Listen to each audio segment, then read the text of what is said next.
And we're back. Welcome once again to another installment of this thing that we keep seeming to find ourselves doing. Live conversations with people in the industries that you want to follow. We're still sticking around transportation and supply chain. I love supply chain. You know what I love even more than supply chain? Trailers. Oh, I love those trailers. And you know what? I'm going to give you guys a little bit of a treat because you love trailers just as much as I do. Let me give you one good reason why I love trailers.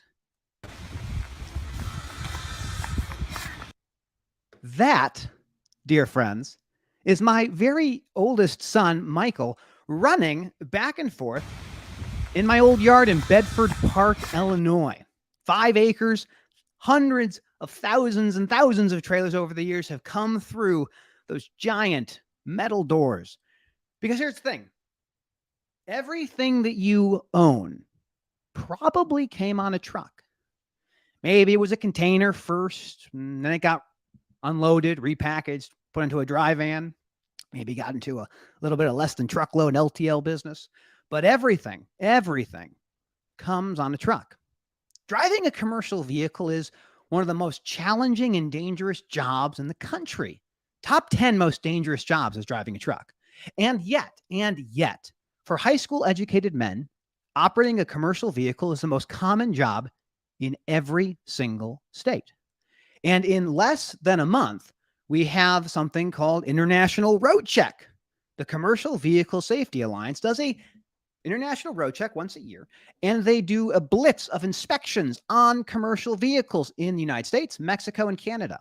And like every year before, people seem to be unready for it.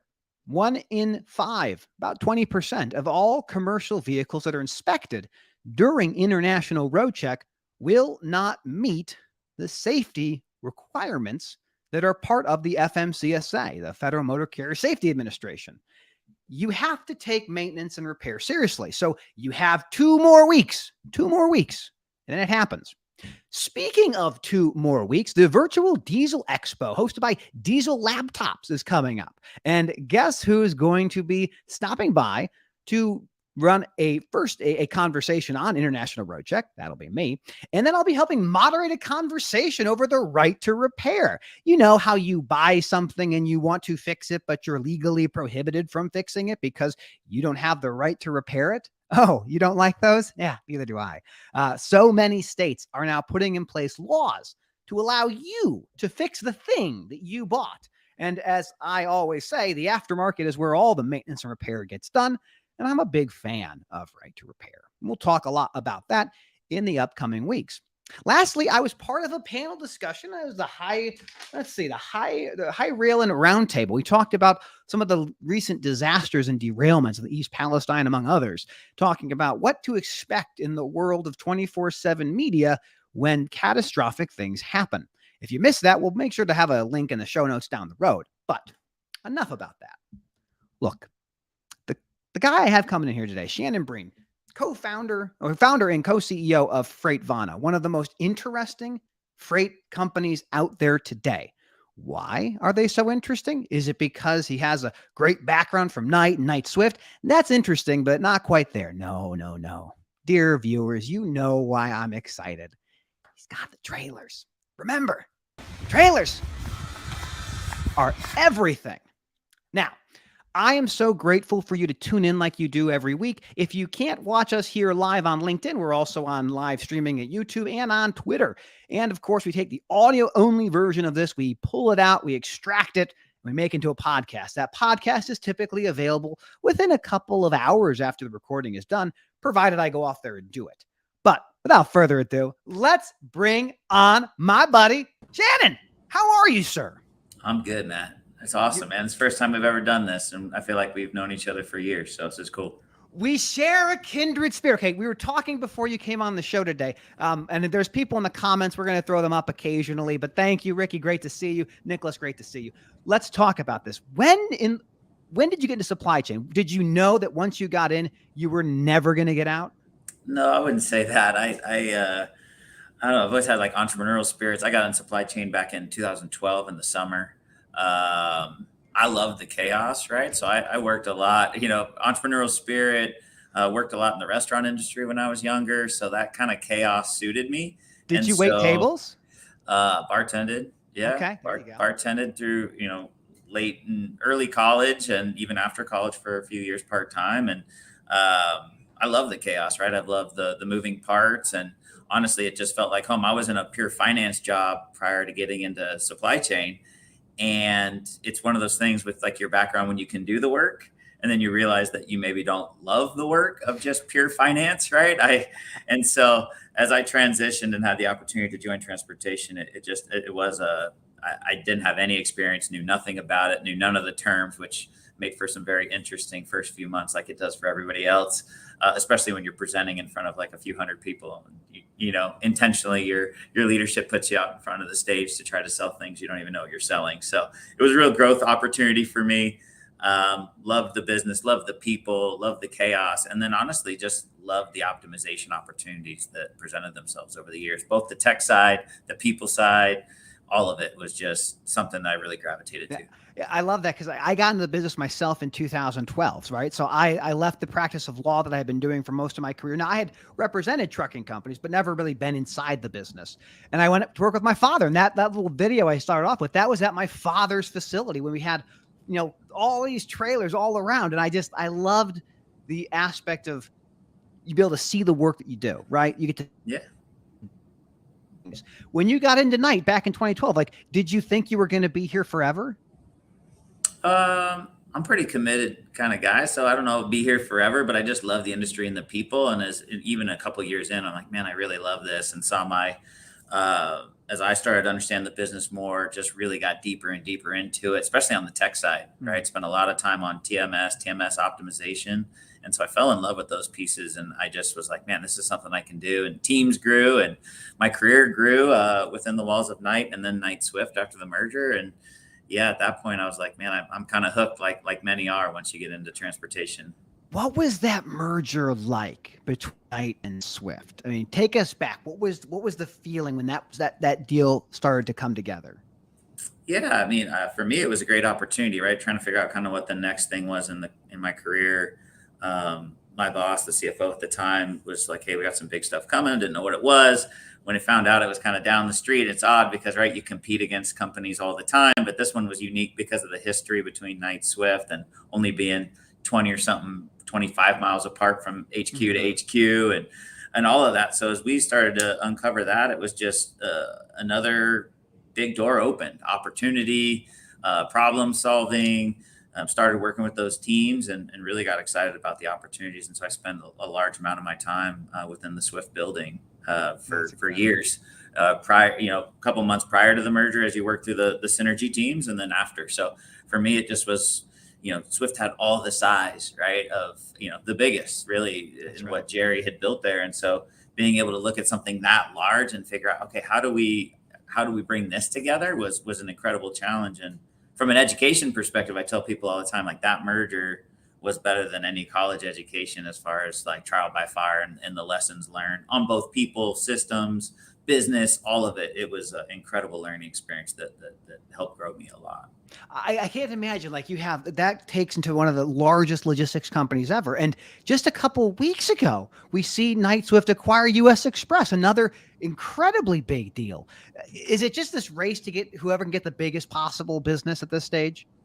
Yeah, I think so. The size aspect matters. I think, what Knight Swift and now Knight Swift and USX. I mean, you get you get the benefits of purchasing power, equipment, fuel, insurance, all those learnings continue to come to bear. I think the other thing that is not really discussed a lot in the industry, and you look at it statistically, Matt, is that these large institutions have the same challenges that the small ones do, right? They have a lot of advantages. Yeah. But in regards to growing organically, as much headwinds and pressure upon those systems to really grow their organic truck count. So you're going to see a lot more mergers, a lot more consolidation, because when you really look at truck count, profit per truck, right, utilization statistics, even the biggest ones, right, they continue to grow, but really on the basis of using those very strong balance sheets to acquire new entities, improve them where they can, but it's not an organic growth story that many are telling. And the funny part is you follow all of the the quarterly reports and all the earnouts, not one trucking company actually talks about its seated growth count. And that is not non-intentional. That is specifically left out, which is kind of funny. And I've always talked about it, like publicly traded companies, you think they share everything.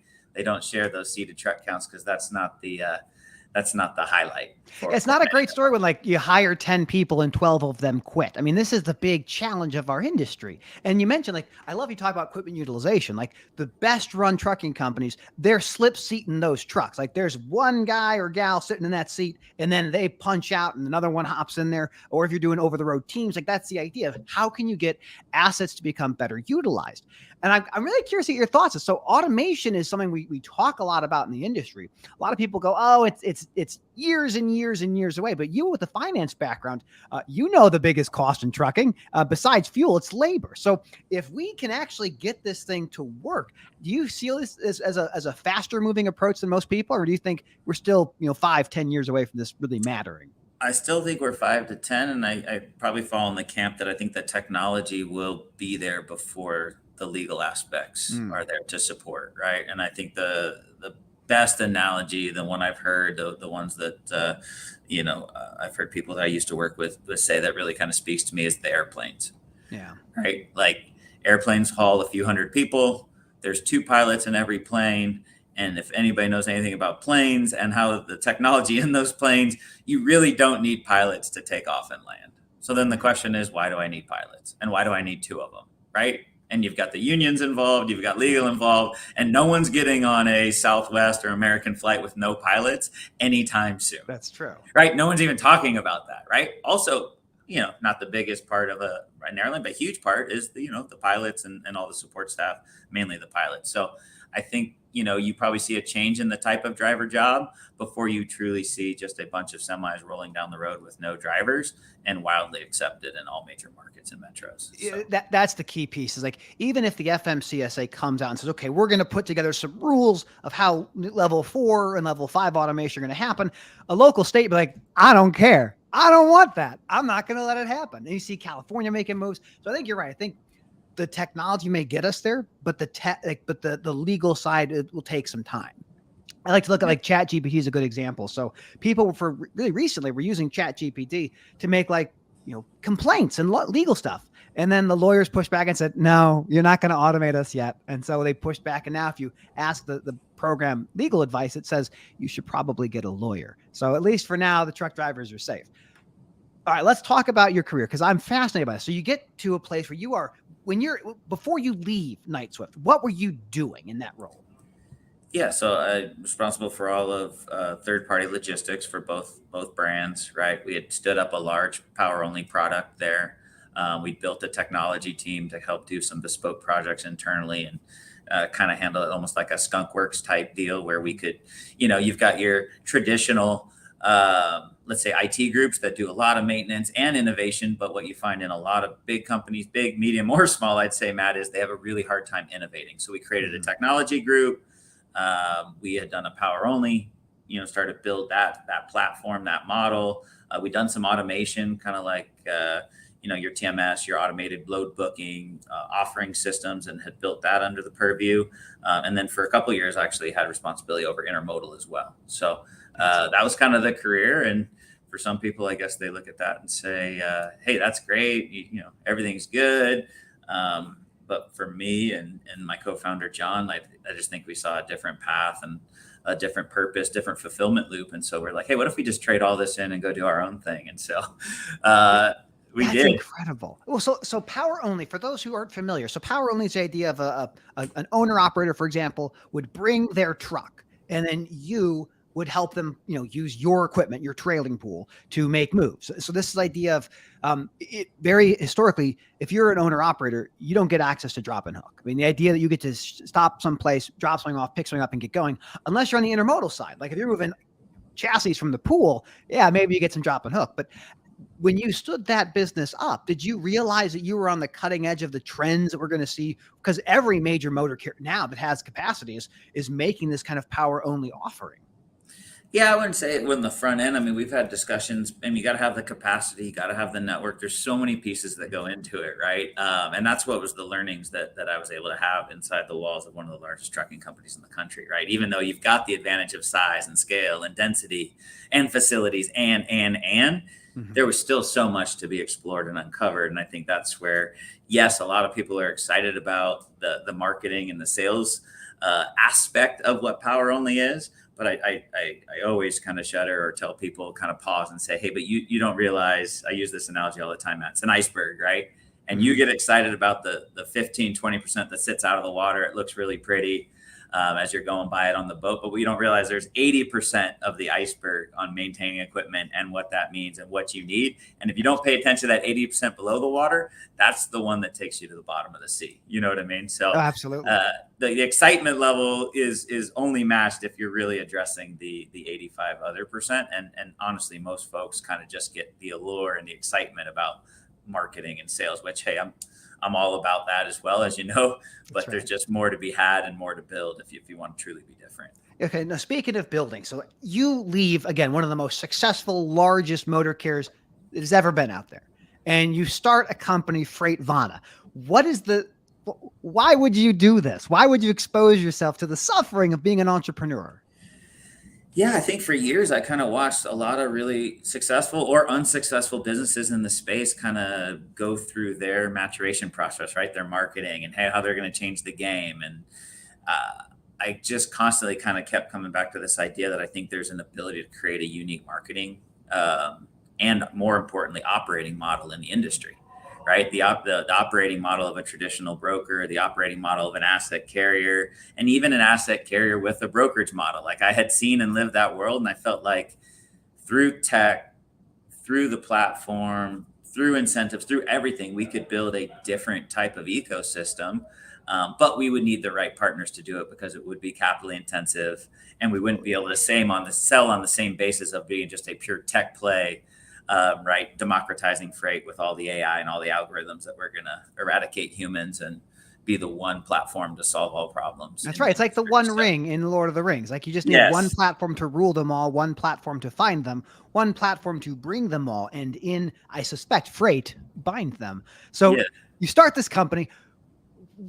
How long have you been planning this? Did you have an idea of where you were going to go, or you say, let's just get this thing started and see where the direction takes us? Yeah, I would say like both Johnny and I, we decided to leave in January of 21. I would say as 21 was 2020, as we all know, right, with COVID, gave a lot of people a lot of time to reconsider lives, careers, paths, all of it, right? That was an interesting time in the country and in the world. So use that time to really just start exploring, like, well, what would it look like? How would I do it?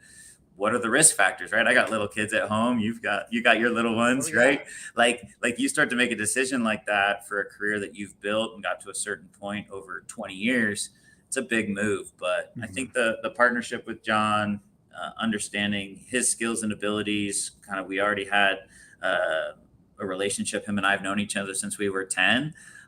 And then some family stuff on my end. And I just felt like, hey, here's the time to make the bet and do something really special. And wildly enough, I had this small video, which I share with friends, that's like this no regrets video. And I just looked at it like, hey, at the end of the day, I'm going to look back and it'll be the paths and the things that you didn't take on that really haunt you. And my whole thing was, my whole slogan to myself was just no ghosts, right? I'm not going to look back and have the ghosts of regret. So now's the time, let's do it. And the coolest part, Matt, I would tell you, is when by the time you take the leap and you reach out, had so many awesome messages from friends in the industry and different stuff, like, hey, rooting you on, and hey, if plans change, give me a call, right? So then you realize it's not this precipitous fall from hey, I'm this, I don't know how I'm gonna, what I would do if I would have a job. And so there was a lot of really good special people that I still remember that called me in those first few weeks that were just like, hey, rooting you on, but if plans change, I want you to call me. And I was like, hey, I respect that. It's a relationship business, but you still, you experience this restlessness of, I want to create something. I look back to my own father. He was at Roadway back in '76, got to be a regional kind of guy in Southern California. And then he got a chance to take over a garage for RPS, which eventually became FedEx Ground. And that's how he started his business, was being the outsourced provider of maintenance. And, he's a literal man. He called the company Outsourced Fleet Services. And that was what he did. And I It is feel what you get. That's exactly. Are you looking to outsource fleet services? Then I have the company for you.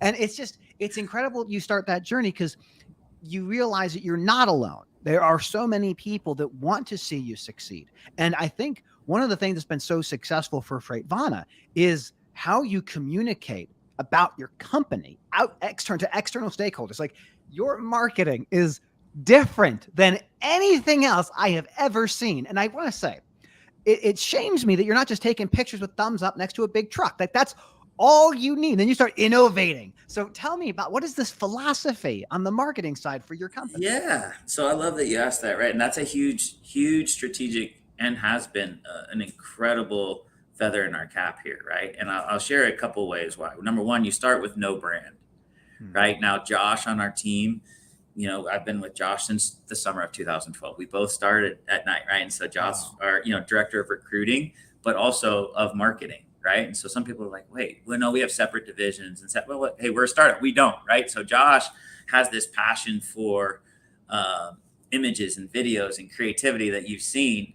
And so early stage, we're like, hey, how do we just be authentically different, right? Now, we come from a large corporate environment, which, like, being on the cutting edge of marketing and social is not exactly where you want to live. You get in trouble when you do that. You're at a big company. Yeah, you don't get very far down the tracks, right, in that race. So you just end up not doing those things. And so what we said is like, hey, we've got this new brand.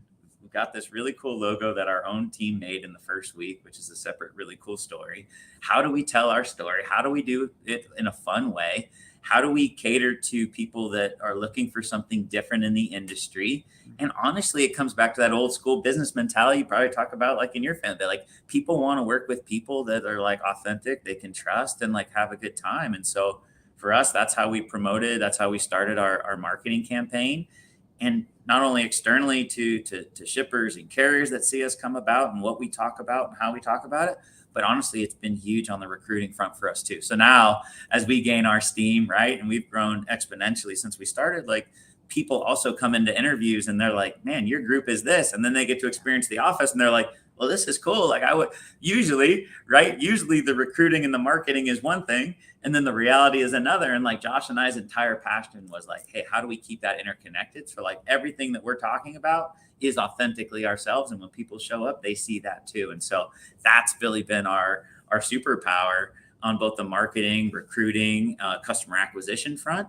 And I think most importantly, that a lot of transportation companies miss, and you'll appreciate, Matt, you got to execute. Yeah. Right? You have to execute. And I think, there's this quote the other day, I was reading something and a friend posted it, and I thought about this, a Carl Jung quote, and you'll like it. You are what you do, not what you say you'll do. That's right. That's right. Right. And it's very simple, but it's like, I've seen so many people in the industry talk about what they're going to do and what they are and this. And then by the time we pull back the onions and the layers, we got to realize here as intermediaries, we get paid to execute. We get paid to solve problems. We get we get paid to reduce liability, right? All of it, right? So if you're not doing those things and you're not passionate about that, then you're missing the one reason you're actually getting paid. Oh, absolutely. Right? We are what we repeatedly do. And so you can have the best marketing and branding, but if you don't execute and provide the service, like, sales can get you the first opportunity. It's execution and service that gets you everything else. And what I love about, like, the story and the branding that I've seen from Freightvana is, as you talk about recruiting and branding and marketing all kind of together, it's telling a story, not just to your partners you want to work with that might be customers, but suppliers, and you've mentioned, of your own teammates. You want to, I look at it this way. I rather winnow as much down as possible. Just get rid of all of the stuff and say, if you can put up with what we're putting in front of you, you're going to fit with our team. Let's tell you what the team is like now. So you guys are all over TikTok. You're on Eric. So you have this great voice. How did you make those initial hires for, these are the people that are going to embody our brand going forward? Yeah. So the Genesis story is a little wild, right? This kind of ties into a lot of conversations people ask me, but John and I, we spent about 5 months on the unemployment lines, right? Building the business, kind of creating the business plan, putting together our team of high net worth individuals, investors that kind of believed in us from the beginning. Mhm. And then on day one, we had 24 people resign from their jobs to join what is Freightvana. That's incredible. Yeah. For some, it's incredible. Some That's people love that. terrifying. Like, oh, Yeah. now I have payroll and Yeah. benefits and workers' comp and unemployment. Let's get all these things going. That's terrifying and amazing. Yeah, so those people, right, they had to believe in the same deal. Is there a better future? Is there a different team? Is there a fulfillment loop? Are you willing to go through a startup fire? So like it was an amazing experience to have a few dozen people, professionals that, successful careers themselves, all kind of elect one by one individually. Yeah, I want to take this journey. And so I really respect the heck out of anybody that like bootstraps. I'd never identify us as like a bootstrapped operation because we started with so much horsepower, right? Yeah. Our CTO, our VP of customer experience, Andrew, like everybody came into the game with this passion and this hundreds of years of experience. And like, okay, together now, what do we go do? Right. So it was a wild one. And then, hey, from that, then you start to gain momentum, you hire, you got your referral network, you start to gain steam, and it becomes a lot more inbound interest than it does, externally recruiting. Well, see, this is what I find. I'm going to project. I think this is how it works, but I could be totally wrong. So you build this company and you start from basically from nothing and you move it forward and you have this great branding, this great communication, and somehow you get connected with Wabash. And you convince Wabash, a publicly traded manufacturer of trailers, that they can rely on you. They can trust you with what I love, trailers. So what is happening? How do you get how does that genesis happen to get into the trailer business? Yeah, I think so. So going back to the experience at Knight Swift, seeing the way the trailers worked, had this vision of how it could work, knowing that you're going to be a startup, but also knowing that you're not going to take the standard like VC, PE route of capital raise. It's like, okay, how are we going to bring this solution to bear? And so I give a lot of credit to the Wabash team, being an innovator in their space, right? If I've done research on their company, one of the top, if not the largest, top 2, top 3 largest manufacturers in the country of trailers. So size excluded, that doesn't mean that necessarily they're innovative, right? When you don't know them and meet them at that level. But I would tell you that, from the CEO down, they really embodied their origination story is in, similar, right? Back in the 80s, right? How they started and what they wanted to do, and really innovative in its culture and nature. And they've kept that, right? Mm-hmm. Which you really appreciate because you see it in companies all the time. Well, yeah, of course we're innovative early and then we get stagnant. That's right. And for them, we are in these discussions and like, here's what we want to do and want to do it at this thing. And here's our background. And honestly, their leadership group and some of the advisors that they had when we met with them were like, we love it. And like, we're interested in it. And it is a little out there, but it does fall in line with stuff that we're trying to build. And we want to be a strategic partner to help you get there. And so early on, we knew we needed stuff like that, which really had helped us, especially in a time, right? Over the last few years, equipment. Now, maybe the story is a little different, but when we started, realized no one had any equipment, right? And a dry van trailer was selling for like double its market value. Oh, like $80,000. It's crazy. Yeah. The numbers were crazy back. It is just ridiculous and unsustainable. Clearly, we're seeing that already, right? And yeah, so, people who have taken out loans on big capital expenses not looking so sharp right now. Not looking good. So having that partnership really de-risked that, and I think from a long-term scenario, having a partner like them and others can help us to the size and scale that we want to be at. You're right, publicly traded, large, and strategic, and we knew that that's really unique, right? I'm not talking about VCs and PEs. I'm talking about Americana manufacturing. Yeah, the ones who've made it to the top, and in their shareholder calls, they're talking about you. They're talking about your company as like this is what we look at as the future, and that's got to be hugely validating for you and your team. It is. I mean, it's a path, right? And so I think, still what you go do, kind of like that quote, right? We could talk about what we're going to do. We still got to do it. We're on the process of doing it. But I think for them, right, they see a different future as well, and they want to be a part of that future. And I think being fantastic and amazing manufacturing is one piece of that future that they see. And hopefully through our team, our ambitions and everything that we're doing, like we're unlocking things in them as well that, once again, kind of like that small tech team, maybe left to itself. Obviously, they have all the bandwidth and capabilities to do so, but we've both seen plenty of companies. It's not necessarily bandwidth, capabilities, or even money in the bank that doesn't allow you to get to certain places. And so we've kind of helped maybe unlock and open some new doors for each other, and that collective future is really bright and exciting. I think you're exactly right. I mean, a successful company is that recipe of the right processes, the right technology, the right people. And I see that as Wabash looks at you and says, look, this is the future of how transportation is going to work. There's going to be brokers that have access to trailer capacity that the shippers require. And in order for you to attract and retain drivers or motor carriers to move freight, they'd like to have the ability to drop and hook. They'd like that ability. And it's hard, I would suspect, for any broker to compete for dedicated work if you don't have access to trailer capacity. And clearly your background makes it a little bit more palatable for someone like Wabash. Yeah, it really does. And the one clarification I guess I give you, you mentioned owner ops. I'd say even the smaller to medium sized fleets too, right? Yeah. Like we assume that even the small to medium sized fleets have the national trailing capacity to support some of the drop and hook requirements, or what it really takes to run a national network. And honestly, most don't, right? It's a huge weight on their balance sheet. So not, yes, the owner ops, but also you got to think 3, 5, 7, 10, 15, 20 truck fleets, 50 truck fleets even can really be advantaged by some of the pools that we're building. And that's what we're seeing. And, we're building this different type of network that's very consistent and very reliable. And I think as we talk about the psychosis that is the freight roller coaster and freight pricing, right? Like there are people and some of our partners that are betting on consistency and reliability, not just trying to, kind of play the best when the swings come as volatile as they have over the last few years, and probably will continue to for multiple cycles into our future, Matt. Yeah, we've been talking about trailer pools for such a long time, and it's never been really never feasible from my experience. I think the chassis side, intermodal side, that they've figured out pools to an extent, but a lot of people who in our industry go, well, if I put something into the pool, it's just going to get destroyed. I'm never going to have a good experience with it.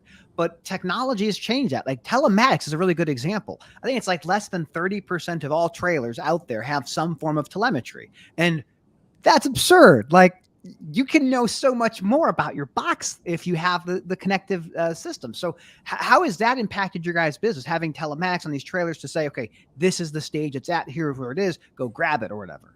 Yeah, the telematics has been huge, right? Because I give you the 30%, but I would tell you even for people that have access and technically portray that they'd have 100%, maybe a large trucker, maybe one in the country, by the time you've layered in multiple acquisitions, you have age of units, right, that you have to maintain. They're spread all over the country. It's very hard to promote that you would have anything north of like even 80% success rate on tracking, which, by the way, if you're failing 1 out of every 5 or 1 out of every 4, you're still not giving people what they need, and you're still not fully transparent, and you still can't really do some of the stuff that you were mentioning with optimization, visibility. So for us, it's been actually a blessing, because when you build it from the ground up, you've got, right, one tech partner, newer units, your uptime looks like 99%. Now imagine how different your world can look and how you can integrate with TMSs, how you can communicate to different carriers. So our world has been advantaged in this scenario, not because of size, but because of that 99% uptime, which most people, especially with larger fleets, have a really hard time adapting. You have the agility, and you can build it from scratch. There's no bad habits. There's no bad habits to break. And that makes it a lot easier for you to grow. And the story of Freightvana is the story of growth. Like, how surprised were you after year 1 or like when you started getting out there and seeing that desire for what you were putting to the market? Yeah, I'd say not surprised, because that was kind of the idea. But I think what I'm most excited about, and you mentioned the story of growth, is the one that we haven't even written yet. And I know everybody would tell you that, but you got to think about, right? You start a business, you've got your rookie season, startup season. When no one knows, we started with no TMS. We started with no loads, no customer contracts, no anything, right? You got to build into that for your first year. And then we transition to, right, year 2, running for an entire year in probably the historically lowest freight market or freight economy in the last 5 or 6 years, and yet still going to have moderate levels of success. So what really excites me is, well, what is the 3-year, 4-year, 5-year, now that we've battled all of that in our first 2 years? And then I would tell you, just very humbly and like excitingly, like the phone calls we get of the people that are interested in participating in year 3, year 4, year 5. And even I find myself driving home like, well, I never imagined that phone call, right? I never like, and what would that look like? And you're just starting to process like, okay, we've got this platform, we've got this brand, and we've got this opportunity. And the next stages are just like, I'm intoxicated by what they might be for our team and for the possibilities, the future of Freightvana, right? So, well, you mentioned earlier on about the story of the logo. I love the Freightvana logo. What is the story behind this? I wish I had the old one I could throw up for you, but Johnny and I came up with one. I think we paid someone like $70 or something overseas to create one for us that we liked. Really proud about that. Now, truth be told, and I let the team know, hey, like the only reason we're all here is because that logo, that presentation, right? People believed in the team and the potential model and invested in that to start, right? We only have equity investors. We don't have anything outside other than that. So we go raise with the logo. Well, day one shows up and the entire team we're sitting in a room. My VP of pricing, he's not a shy guy. He's like, hey, and that logo's trash. I was like, okay. And not only is that my opinion, that's actually our developers and a bunch of other people. Like that one won't work for us. Oh, great. Like, oh, I mean, this is literally day two, right? Like so I was like, so this is how we're starting, right? Yeah, exactly. We're going to fight about the brand. Okay, that sounds good. All right. But an amazing story, and I think hopefully a testament to our culture and our team. I was like, okay. And hey, also to him, right? It's not only, you got a lot of people that come tell you the problem, but he was like, oh, now come over to my desk and let me show you what real logos could look like. Now, he had probably spent 6, 8, 10 hours based on what I saw on his computer screen, right? All kinds of different colorways, logos, options. And so we go through, we pick I'm like, dang, those are pretty cool, right? And I'm open to it. People are like looking at Johnny and I like, oh, this is going to be an interesting moment because we're going to offend them. And we're like, hey, I love this, this, and that. What's everybody else think? At that point, right, we only got 25 people in the company. That's right. So we're all sitting in one room. We do a quick vote. Everyone's like this. We get the new logo, the one that you see today. Jeff on our team actually designed that internally. Great startup story. And by the end of the first week, we had incredibly scrapped the one that we'd had for 3 or 4 months, the one that we raised money on, the one that was on all our PowerPoints. That one ceased to exist. And now it's just one small piece of our history. And now, we have the logo that we have today. That's phenomenal. There's a question here from Scott Watanabe, and he's asking, where's the MJ pick now? I have no idea what he's referring to, but perhaps you might know what he's I do have one. Scott, this is a good call. It's traveled me there. It's actually in front of me now with the glass and the setup here. It just would look really weird in front of the windows, the way that my new office is set up here. So MJ, I've got like a 6x4 one of one mural that a buddy painted for me with the old poster, him jumping from the free throw line. But he custom painted it. So it's literally just, he made the canvas, painted it, showed up at my house because I got married and my wife was like, where's that ratty poster going? and the answer was not the living room anymore. That's right. And it definitely wasn't the dining room. So in the bedroom above the backboard. So Jordan Scott has followed me at every spot for the last decade. And he's here in Phoenix with me, but just a little bit different location and not right behind me. So that's incredible. So how are you guys weathering this world of freight being lower than it's been? I mean, this is a cyclical business. We have to remind ourselves it's feast or famine, same as ever, same as always. But it's still, when you're in the moment, it's pretty tough. So how are you guys weathering the storm?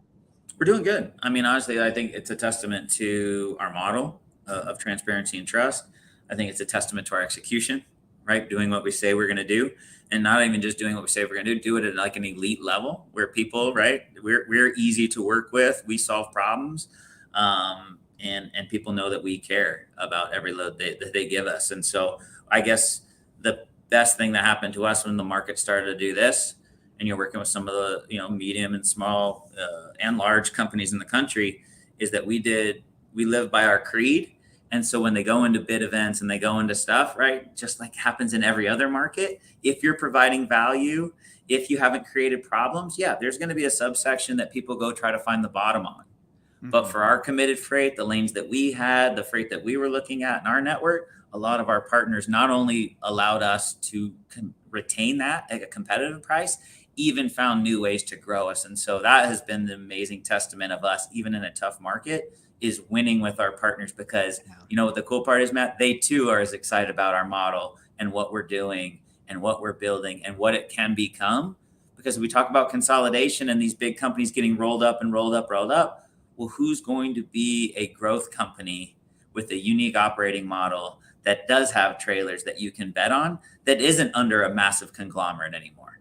That's right. And so that becomes an interesting deal because of the lack of that and the consolidation. Like, what are the unique models that you're investing in and our shippers have? And that's been really these times are the best opportunity to grow, right? Like players are gonna go. It's always been that way. But when you're good at what you do, and to your point, you do what you say you're gonna do. It gives you the ability to talk to those customers and say, look, where we have opportunities to grow. So that gets that flywheel going ever faster, ever quicker. Are you finding yourselves getting tired of it yet? Are you still loving entrepreneur life? Or do you say, oh, well, I thought I had no bosses, but now I have shareholders and I have customers and I have suppliers and I have employees and all of them have a stake in what I do. How are you feeling about this today? No, I still love it. I still love it because of the people, man. Like our team has quadrupled, over quadrupled since we started. To be able to create and it's pinch me stuff, right? Like I'll go to conferences, right? And people will be like, your brand or your logo or your people. And it's like, sometimes I take a step back and I'm like, I think about perspective, right? Life's all perspective. I think I go back 2 years when it was nothing. Yeah. When it was just an idea. And I think 2 years later to walk into an industry conference and have people be like, man, like what you guys are doing is cool. Your energy, you all the kind words you've said over, and following our journey. Like, think about it. 2 years ago, it was just a PowerPoint. Yeah, that's right. Just a PowerPoint. And I share that with entrepreneurs that start. And like, for me, I mean, I grew up, my parents were school teachers. So like, what doesn't drive me is like, hey, we're a unicorn. That's not my thing. My thing is like, can I build this really beautiful business that's sustainable, that people can grow and thrive in, right? And really make that be the legacy. And I think, what I watched in the industry and just business in general, people get really excited about valuations and chasing the dollars. Mm-hmm. It's kind of what we do. And it's definitely an American theme. I also want to have the dollars, but more importantly, I want to have something that I'm authentically proud of, and like a place and a haven for some of the most talented people in the industry to like grow their careers. And like, as we grow this thing together, and they've already seen it, right? These people that started early, they're like, now we're doing this and now we're doing this. And you're like, and hey, we're just getting started, right? Yeah. So when I look at this and say, like, to your point, like the marketing, the branding, the logo, the story, it's a testament to your customers. The service that you provide to your customers. And that's what's behind everything, is if you're able to do the value that this customer needs, your ability to grow is not going to be limited by anything. And it's just a testament to what you've been able to deliver in such a short period of time for really important customers. And that's a beautiful, beautiful thing. And that has got to get you excited every day going, look, I have a bunch of great customers that need service now, and we provide it for them today, and we'll keep doing that going forward. That's an amazing story of success. Yeah, I appreciate it. And hey, like I said, it's muted. You don't hear about us talk about it a lot. We don't talk about numbers. We don't talk about raises. That's just not the driving factor. But you're right. When I look out and see the team growing and our presence growing and our pool growing, and like I said, through a rookie and sophomore season that quite honestly would have or could have crushed many, like we feel like, man, we've navigated that. And so now we're looking forward and looking into this year and just saying, hey, how do we do this? How do we chart a path that is just so unique? We're on that path, right? Yeah. We've seen the first couple steps, and you asked me how I'm feeling about it. Like, I've never been more energized and never been more hopeful, even despite the macroeconomics, because, they will change. But honestly, I think when you talk about building a business for 5, 7, 10 years, it's not really, you have to get there, right? And people want this overnight success. We raised $100 million. Yay. Yeah. I mean, I shared that story, maybe a message you on it, like with Mark Cuban and the founder of Tom's, right? It's like, we've enamored ourselves to feel like the raise is the win. That's right. I mean, in reality, the raise of money and capital is the beginning of obligation. And you're honestly putting yourself at like a stratosphere where you have to now live at that, right? You have to perform at that level. Right. Absolutely. So if you want to be a unicorn, you have to perform at profitability or have a path to profitability at a unicorn level. And I think what you've seen is a lot of people are struggling to figure out where all of that money has gone, and then how they're going to obtain this unicorn level of Yeah, profitability. when people are getting $5 a mile for their truckload fleet, it's easy to raise money in that environment. When you get to this stage, maybe not so easy. And so you're in this really interesting phase. And again, I apologize for my dog. She's very unhappy for some whatever reason.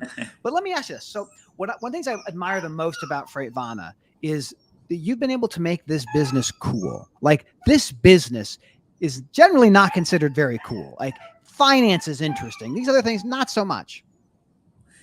Yeah, I think that's the empower. Like, for us, looking cool is really just empowering the people too, right? Like, if you see what we put out from Freightvana, I think that's the other thing. Like, we have so many different personalities here, and it's not a personality of Freightvana. It's more of like a community aspect, right? We support people in the industry. We're hopefully open and authentic when we show up for our shipper meetings. Like, we have carriers visit, and they're like, "Man, you guys are just different," right? And like, for our people, each of them, and we've got so many different personalities out here that post stuff, and a lot of companies cringe at that, like, oh god, like, we've got to control all that. And honestly, we've just kind of empowered our folks to be professionals and support the brand, but also bring their own personality. And so I think that's been a big piece of our growth and our strategy that a lot of companies just haven't deployed over the years. Well, I think like the most neglected asset in all of transportation is the trailer, and people don't think about the box. They think about the power unit. So what made you guys go, okay, we need to get into trailers? What was the background saying we want to do this next part? I think the power only experience, obviously, inside the wall of the previous employer. Also, just what the shippers were asking for, and you kind of saw how not only the value, but also the stickiness that the trailer created from a prior life. And then just understand the underlying dynamics, like we talked about, owner operators and this. And the funny part is, some of the largest truckload carriers in the country, a huge percentage of their employment group is also owner operators too, right? So you're like, is it that much different to be bringing smaller to medium-sized carriers to bear, when honestly that's how the largest carriers are already doing it? And so I think having 10, 11 years inside and seeing kind of how the sauce is made in the kitchen kind of lets you kind of think about, like, okay, there's not this vast difference. There are differences, don't get me wrong, major differences. But in order to build it, in order to do it, in order to solve really the supply chain problems that we could see, we knew we needed trailers, which then kind of ties into Wabash and the partnership and how to bring it to bear for an industry that probably needs some different solutions that don't sound like broker or asset, and maybe this intermediate ground that we're trying to be a leader in. How big does it get? How big does the pool get? Do you have any idea, any concept, or is it still like we're going to take it quarter by quarter, month by month, year by year? How big does it get? I think our trailer pool will, in years ahead, rival some of the largest for-hire truckload companies in the country. That is what I want to hear. God bless you, Shannon. This is the thing, folks. Like, if you are watching this, like, what I love about your business, like, you are on the cutting edge of how freight moves, which is to say, we want to find a way to aggregate motor carriers, whatever size they are. You could be a mega, you could be a small, whatever. But what every driver wants is to be able to go to some place, drop off something, get another thing, and then go. Like, that's what they want. And we as an industry have said, well, we're essential work. You have to do it. We're not going to pay you super great. You're not going to have parking. You're not going to have bathrooms. You're not going to have good time with your family. But what you can do as an industry is make it easier to be a driver doing drop and hook. And I love what you're doing, because you're telling the story of, you want to have great shipper clients, you need to have great motor carriers to move their stuff. And what the motor carriers keep saying is, we want access to trailers. It's amazing, man. It's amazing. Yeah, no, there's an interesting segment there. There's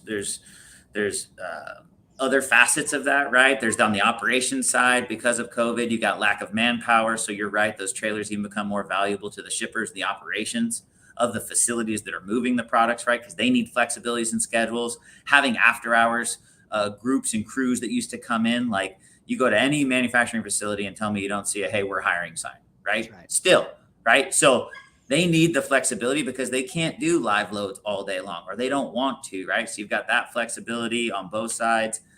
The other thing that, to talk about is the cost, right? Because now they're using your trailer, maybe they don't need as many trailers. They don't have as much trailer maintenance. You're eating that cost. So you are working out deals with them. And so they are not only being more efficient, not only getting better access, you're giving some of the stuff the shipper wants, but you're lowering the overall cost for that driver or trucking company that, quite honestly, in a market where insurance costs are rising, fuel is rising, labor costs are rising, equipment costs are rising. I don't know what else. Everything probably is rising tide there. Like, could you figure out how to give them some small benefit on potentially you keeping the equipment on your books? And that's what we do here.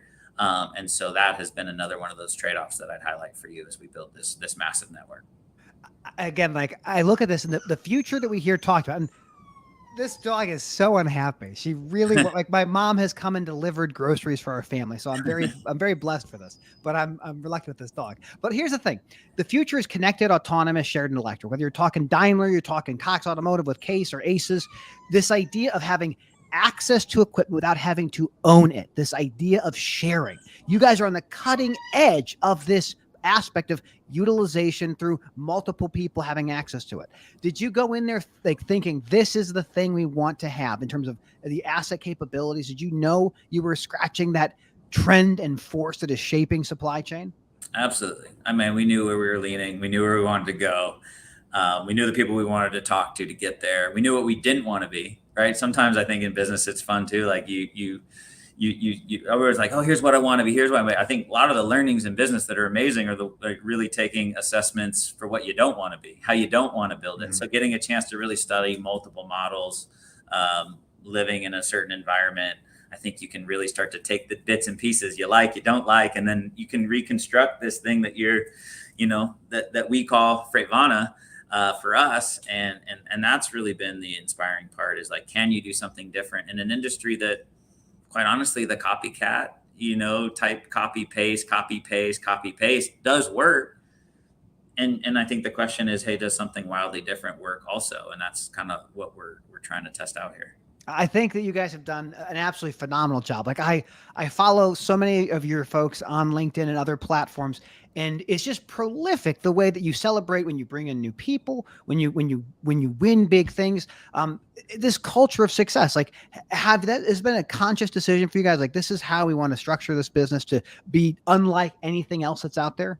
Absolutely. And I think for John and myself, it's, you see some companies and I think the heroes are the executives, the heroes are the leaders. And I think we, really embody this kind of like, on the field with you. Our team is the one also playing right next to us. Right. And we're all kind of tied into the success. And so the success isn't John and Shannon's success. It's, hey, let's go win together. And just be connected and care authentically about one another and not get out over our skis, right? Because I think that's the other piece. When you get too far out there, then, we've seen it too much this year where unfortunately companies have to make the tough decisions and, start letting people go and this and that. And so our goal was just, I always say, hey, you could take that helicopter ride to the top of Everest. There's a reason why no one does that. Yeah. Because you can't survive. You have to go through the steps. You have to acclimate. You have to hike and you have to do it probably with the team in order to be successful. And so for us, it's more of an Everest climb, acclimating at every stage. At some point, I think we're going to get to some pretty amazing spots, but this team's not looking for the helicopter ride. In fact, it's like, hey, if you want to take it, go ahead. We're going to be down here doing the work and climbing as a group. And you can chart our course, whether we get there or not. Like that'll be a testament to the weeks and months and quarters ahead. But I like our shots. What I love about when you use the word authenticity is something that's so it's used a lot. Everyone uses that word, but when I look at Freightvana, I look at the way your people, your team, communicates outwardly. These are their authentic selves. These are unfiltered in often cases, and it's surprising and shocking to me the amount of like material and content your teams produce. And I gotta think, how do you manage that as a leader? I mean, you want to lead them and have them to understand what the corporate goals are and everything, but how does your thinking in terms of like how people produce stuff on social media? Honestly, it's pretty, we have a pretty loose structure here, right? I mean, we trust Josh and we brought on Ricky, who's amazing. And Ricky's phenomenal. Follow her. She's got just nothing but energy and positivity. And that flows in social media, but also flows into the office. Right. And that people come visit and, I think, talk about authenticity. Like if we have a new candidate come in, right? I mean, I'd be so bold and tell people like, there's our roster. Who do you want to talk to? Now tell me what company, right? Don't talk to HR. We don't talk to the recruiting department. Like there's a roster. Pick 3 names. We'll put you in a room. You can ask them about what they think about this company. Like that's authentic. Like who feels that confident in their company that they could do that, right? That doesn't mean everybody's happy. It doesn't mean it's roses and rainbows, but if you're hiring the right people, treating people the right way, like a lot of people promote that they do, then you should be able to talk to anybody on the floor before you even join our team.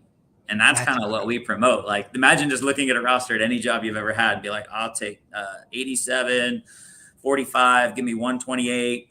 I want to talk. Who are those people? Like, oh, hey, we'll get you on a call. We'll set you up. You can meet them, ask them about their experience, ask them what they like, don't like that. You got to have that level of confidence if you're going to be authentic with bringing in people. Like one of the things I love is like, I see your trailers in the wild and I just get excited. I get excited. So I have, in my career, we've serviced trailers for FedEx and SEVA and OD and Pitt, Ohio, and all these different, and I love seeing them, but I see your trailers out in the wild. I go, I'm going to take a picture and I'm going to send a tweet or I'm going to make a post. And it's exciting. And it's people who are outside of the business can participate in this thing that this movement, this orchestration you guys have. And I got to say, like, it's exciting because people get excited about boxes. And I want people to be excited about boxes. Yeah. And I think you're right. Usually it's just like this throwaway thing, like, oh, it's just someone else's trailer. Right. And for us, I think because of the way that we've shown up, because of hopefully the humility and the excitement and the energy that we're bringing, like, and I think just the story, right, Matt? Like people want to see something new. People want to see something grow. People want to see something positive for the industry. And so, yeah, I just got one of those pictures the other day from a competitor, right? I've got a lot of fun in this space, right? And like, hey, man, I literally stopped at this side stage. Is it out in New York, right? And I shot this like foggy picture. And I'm just like, and like special and prideful that is, like I've got people that I've known for years that, technically we're competitors. They're pulling over into rest stops to take a picture of our trailer, because I think what it really says is like, we're a team that I think people believe in the mission, but they also just like working with the team and want to see like a different level of success that doesn't necessarily evaluation, right? Yeah. What if it's an operating model? What if it's a belief? What if it's a cultural piece internally with your people? Like, what if that's the thing that people are like, man, every time I see you guys grow, like that is good for our industry. That is something different. And so that's hopefully what we're embodying and what we're pushing out there. I mean, we're getting close on time here, but just to build off of that, I mean, I love that you guys put out this great messaging, and the trailers become this, again, mobile billboard for your business. And what people see is they go, this might be a 53-foot Wabash with DuraPlate and barn doors. And it's exciting. It's great. Are they spring or air ride typically, if you know? Air ride. Well, there you go. So it's nice, smooth ride, but it's really like, it's part of this catching this piece of fire, this thing that is unlike anything else. And we as an industry have done a really good job telling people you shouldn't come. Like, you shouldn't come here. Like, it's a nightmare. You're going to sign a non-compete. We're going to sue you. There's no money. It's going to be miserable. But you come out and say, look, we're building something different. And I just love it. And it makes me excited. It makes me so happy to see people like you out in front, leading by example and bringing in people who are diverse and never thought that transportation could be cool or sexy. I'd look at what you're doing. I'd look at what Tyler Robertson at Diesel Laptop does. And I go, these are people who are changing the way this dumb business operates. Cause it's a really stupid business, but we need it. It's essential. It's all the things. Yeah. And I think you look out years from now and you ask like the size and capabilities, and we're just getting started, right? We've got so many cool things that we're going to do on top of that, it's time, it's money, it's ambition. But I think, we're working on having some of all of that and keeping that ambition level high so that we can go accomplish some of these big dreams that we have here. Absolutely. Well, Shannon, for folks who want to learn more about you, where should they go? Yeah, I mean, I'm on social media, as you know, with the platform. So you want personal message, you can reach out to me on LinkedIn, Shannon Breen. Website, we've got freightvana.io. If you just want to learn more about our company or reach out, we've got hello@freightvana.io. Shoot us an email. Would love to follow up. We're constant learners, right? Shout out to you, Matt. Like, I have followed you as well for a long time. And I think the content you put out, the legal aspects of it are really educational. And so for people like me, right, I always feel like I'm learning something when I'm digesting your content. So thanks for being on the forefront of bringing that to an industry. Talk about non-competes, talk about, all the, broker rate transparency, and you've got all these opinions, and break it down in a way that's relatable and understandable for people that didn't go to law school. Although I tell people I did watch Suits. So. I appreciate that, Shannon. Like, I think you and I are cut from a similar cloth. Our goal is for people to be demystified about certain things. And this is not the old school of just constantly hammering down the same process, same thing every day. It's about innovation and trying to bring in multiple perspectives, because this industry is still kind of broken, and it likely can get better with people like you leading the charge. So don't leave. I'm going to say goodbye to everybody, but stick around for a couple minutes if you have time. Okay. Okay. Will do. All right. There you have it, everybody. Shannon Breen, co-founder, co-CEO, Freightvana, one of the absolute coolest companies out there in supply chain today. Don't take my word for it. Don't take my word for it. Go find them, learn about them. They're on all sorts of social media. They have great content. They have great trailers. And I think that we're hopefully going to see a lot more of those trailers in the near future. Again, who doesn't love 53-foot vans with swing doors and composite panels? They're phenomenal. But as always, thank you for tuning in. Thank you for sharing your time with us. We'll see you again next week. We always come back. And as always, have a great day, even great weekend maybe. And we hit the end broadcast button. And then it ends.